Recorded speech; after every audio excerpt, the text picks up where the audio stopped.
Guys, welcome to this video. ये video उन बच्चों के लिए हैं जो कि HNBGU यूनिवर्सिटी, जिसको गढ़वाल यूनिवर्सिटी भी कहते हैं, उस यूनिवर्सिटी को टारगेट कर रहा है और वो CUET UG के थ्रू एडमिशन लेना चाहता है इस यूनिवर्सिटी में। तो बच्चों के बहुत से क्वेश्चंस आ रहे हैं कि मैम इस यूनिवर्सिटी की कट ऑफ क्या रहेगी। मेरे बी फार्मा में 280 मार्क्स आ रहे हैं एंड मेरा एडमिशन होगा या नहीं होगा। मेरे 320 मार्क्स आ रहे हैं, मेरे बीटेक में एडमिशन होने के चांसेस हैं नहीं हैं। तो कट ऑफ के बारे में सभी जानना चाह रहे हैं बच्चे।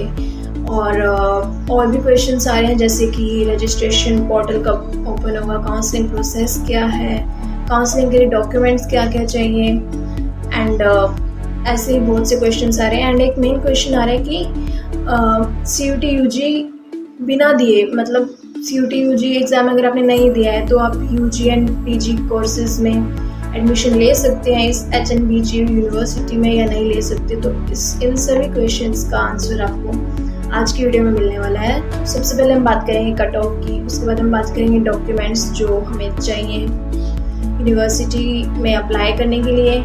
एंड थर्ड नंबर पे हम बात करेंगे रजिस्ट्रेशन पोर्टल के बारे में कि कब खुलेगा एंड क्या अपडेट्स हैं इन सब की। तो चलिए स्टार्ट करते हैं वीडियो को। सबसे पहला क्वेश्चन ये है कि बिना CUET एग्ज़ाम दिए आपको एडमिशन मिल सकता है या नहीं मिल सकता है इस यूनिवर्सिटी में।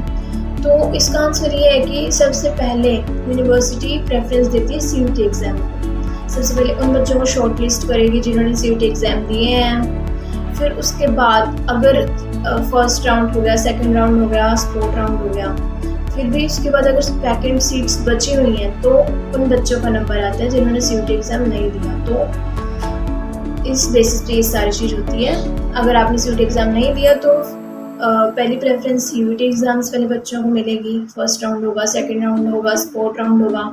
उसके बाद अगर वैकेंट सीट्स बच जाती हैं तो आपका नंबर आ सकता है। एंड हम बात करें PG कोर्सेज़ की, तो PG कोर्सेज़ में एडमिशन CUET के थ्रू नहीं होता है। यूनिवर्सिटी अपना खुद का एंट्रेंस टेस्ट करवाती है जिसका नाम है UET, तो आपको वो देना पड़ेगा एंड आपको PG कोर्सेज़ में एडमिशन मिल सकता है इससे। एंड अब हम बात करें कट ऑफ की। कट ऑफ क्या होगी, सेफ स्कोर क्या होगा।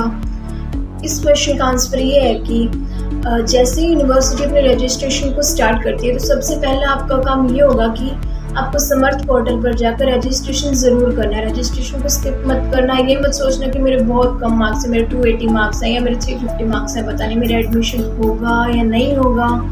तो ये सब दिमाग पर टेंशन नहीं लेना, आपको रजिस्ट्रेशन ज़रूर करना है, क्योंकि अगर आप रजिस्ट्रेशन ही नहीं करोगे तो फिर उन बच्चों का नंबर आ जाएगा जिनके नंबर आपसे कम है बट उन्होंने फिर भी रजिस्ट्रेशन किया है। तो फिर उन बच्चों का नंबर आ जाएगा, उनको सीट्स अलॉट हो जाएंगी। आपके नंबर ज़्यादा है फिर भी आपको नहीं होगी बिकॉज आपने रजिस्ट्रेशन नहीं किया। तो सबसे इम्पोर्टेंट बात ये है कि रजिस्ट्रेशन ज़रूर करना है, क्योंकि यूनिवर्सिटी को खुद को भी नहीं पता होता कि उनकी कट ऑफ कितनी जाएगी। वो तो जैसे जैसे बच्चे रजिस्ट्रेशन करते हैं तो वो मेरिट लिस्ट बनती है कि ऐसे कट ऑफ जाने वाली है। तो सबसे पहले रजिस्ट्रेशन ज़रूर करना, रजिस्ट्रेशन को बिल्कुल स्किप मत करना। तो फिलहाल के लिए रजिस्ट्रेशन पोर्टल ओपन तो नहीं हुआ है, लेकिन यूनिवर्सिटी ने अपना एडमिशन फॉर्म जारी कर दिया है जो कि आपको स्क्रीन पर दिख रहा होगा। तो इस फॉर्म को आप ज़रूर भरिएगा, क्योंकि ये एज अ हार्ड कॉपी आपको चाहिए होता है जब आपको काउंसलिंग के लिए बुलाते हैं यूनिवर्सिटी में। एंड यूनिवर्सिटी ने अपना एडमिशन प्रोस्पेक्टस भी जारी कर दिया है जिसमें आपको डिटेल्स मिलेंगी कि यूनिवर्सिटी की फ़ीस क्या है, हॉस्टल की फ़ीस क्या है, एडमिशन प्रोसेस क्या है, बहुत सारी आपको डिटेल्स मिलेंगी। कम से कम 200 पेजेस का होगा ये प्रोस्पेक्टस। तो इसको आपको डिटेल्स चाहिए तो आप इसको थोड़ा पढ़ लीजिएगा। एंड अब बात करते हैं कि जो ये एडमिशन फॉर्म है, ये एडमिशन फॉर्म आपको चाहिए होगा एडमिशन के टाइम जब वो काउंसलिंग के लिए बुलाएंगे। अब बात आती है कि सेफ स्कोर कितना है। तो बच्चों देखिए, इस बात की जानकारी तो कोई भी यूट्यूबर प्रोवाइड नहीं कर सकता, बिकॉज अभी यूनिवर्सिटी को खुद को ही नहीं पता उनकी मेरिट लिस्ट कहाँ तक जाएगी, कितने मार्क्स तक जाएगी, कितने बच्चे रजिस्ट्रेशन करेंगे, कितने बच्चे रजिस्ट्रेशन नहीं करेंगे। तो ये प्रिडिक्शन ये तो कोई भी नहीं बता सकता कि कट ऑफ कितनी जाएगी। सारे अपना एक जस्ट अपना आइडिया लगा रहे हैं, जस्ट प्रिडिक्शन एस्टिमेशन बता रहे हैं कि शायद हाँ इतनी जा सकती है कट ऑफ। हम काफ़ी टाइम से 2-3 सालों से इस यूनिवर्सिटी से जुड़े हुए हैं, गढ़वाल यूनिवर्सिटी से। तो उस नॉलेज के बेसिस पे जो लास्ट ईयर के ट्रेंड्स देखे उस बेसिस पे मैं आपको बताना चाहूँ कट ऑफ। तो बी फार्मा की कट ऑफ आपकी रहेगी 280 से 320 के बीच में। अगर आपका स्कोर है, इससे ऊपर आपका स्कोर है तो आप बहुत बिल्कुल एकदम सेफ जोन में हो। एंड बीटेक की बात करें तो अगर आपका स्कोर है 350 तक का तो आप बिल्कुल सेफ जोन में हो।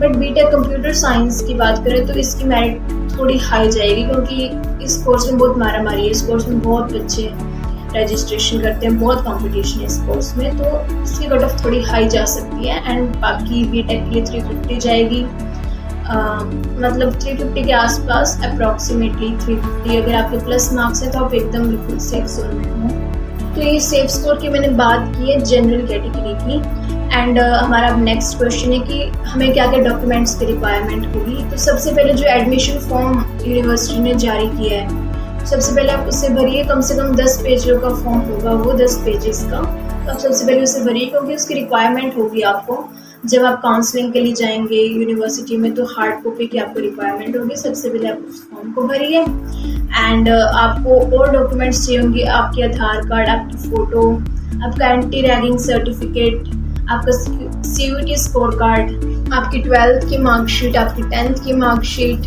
आपका कैरेक्टर सर्टिफिकेट, आपका TC ट्रांसफ़र सर्टिफिकेट। और अगर किसी का गैप ईयर है, मान लो आपने गैप लिया या 1 साल बीच में कुछ नहीं किया, या तो यूनिवर्सिटी को रिकॉर्ड देना होता है कि हमने गैप क्यों लिया है, तो उसके लिए एफिडेविट बनाना होता है। तो गैप ईयर अगर आपका है तो आप एफिडेविट बना लीजिए।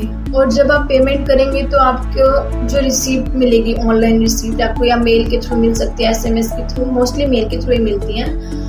तो वो रिसीप्ट आप ज़रूर प्रिंट कर लीजिएगा, वो भी अपने साथ ही लेके जाइएगा। एंड अब हम बात करें कि कई बच्चे कहते हैं कि पहले उन्होंने बीटेक के लिए अप्लाई किया कि हमें बीटेक करना है कोर्स, बाद में उनका माइंड बदल जाता है कि नहीं हमें बीटेक में बीएससी करना है, बी फार्मा करना है, कोई और कोर्स करना है। तो इस चीज़ के लिए आपको क्या करना होगा कि आपको यूनिवर्सिटी के पोर्टल पे जाके आपको ये सभी डिटेल्स भरनी होंगी, आपको अप्लाई करना होगा। तो आप ये चीज़ भी कर सकते हैं। अगर आपने कोर्स चेंज करना है, आपका मन नहीं है वो कोर्स करने का, तो आप यूनिवर्सिटी के पोर्टल पे जाकर अप्लाई कर सकते हैं कोर्स को एंड वहाँ पे रजिस्ट्रेशन कर सकते हैं। तो अब बात आती है काउंसलिंग की। जब भी आप रजिस्ट्रेशन करोगे, काउंसलिंग स्टार्ट होगी, तो आपकी डिटेल्स जो हैं वो यूनिवर्सिटी के पास चली जाएंगी। तो फिर उसके बाद मेरिट लिस्ट बनेगी। उसके बाद अगर आप शॉर्ट लिस्ट हो जाते हो किसी कोर्स के लिए, आपका सिलेक्शन हो जाता है, तो आपके पास मेल आएगी कि you have been shortlisted for the following course and all. ये सब करके आपके पास मेल ज़रूर आएगी। तो आप अपना फ़ोन नंबर एंड मेल वही दीजिएगा जो आपको रेगुलर यूज़ में है या वैलिड है, जिसको आप चेक करते रहते हैं। एंड अगर आप चेक नहीं करते तो प्लीज़ हैबिट बना लीजिएगा रेगुलर चेक करने की। और जब आप शॉर्ट लिस्ट हो जाते हैं काउंसलिंग के लिए, तो आपको एक डेट दी जाएगी कि इस डे पर और इस टाइम पर आपको हमारी यूनिवर्सिटी में आना है, हम डॉक्यूमेंट्स प्रोवाइड करने हैं, वेरिफिकेशन करवानी है। तो आपको जो भी डेट दी जाए उस डेट पर आप पहुंच जाइएगा यूनिवर्सिटी में। प्लीज़ लेट नहीं करना, बिकॉज कहीं ऐसा ना हो कि आपके मार्क्स भी अच्छे हों बट सिर्फ लेट पहुंचने की वजह से आपका एडमिशन कैंसिल हो जाए और किसी लो मार्क्स वाले बच्चे को एडमिशन मिल जाए। तो लेट नहीं जाना। जिस टाइम पे, जिस दिन पर यूनिवर्सिटी ने आपको काउंसलिंग के लिए बुलाया है उसी दिन पर जाना। अगर पहुंच सके तो ट्राई करना एक दिन पहले पहुंचने की। एंड और यूनिवर्सिटी अपनी मेरिट लिस्ट निकालती रहती है उनके पोर्टल पर, जो कि आपको स्क्रीन पर दिख रहा होगा। तो वो एक दिन में बहुत सारी मेरिट लिस्ट निकालती हैं, जैसे कभी 9 निकाल दी, कभी 10 निकाल दी। तो आप रेगुलरली पोर्टल पर जब रजिस्ट्रेशन स्टार्ट हो जाए, मेरिट लिस्ट आनी स्टार्ट हो जाए, तो रेगुलरली आप चेक करते रहिएगा पोर्टल पर कि मेरिट लिस्ट आई या नहीं आई, आपका नाम आया या नहीं आया। तो आप अपडेटेड रहिएगा, एडमिशन में बहुत हेल्पफुल रहेगा ये। And okay, thank you, that's all for today, bye bye.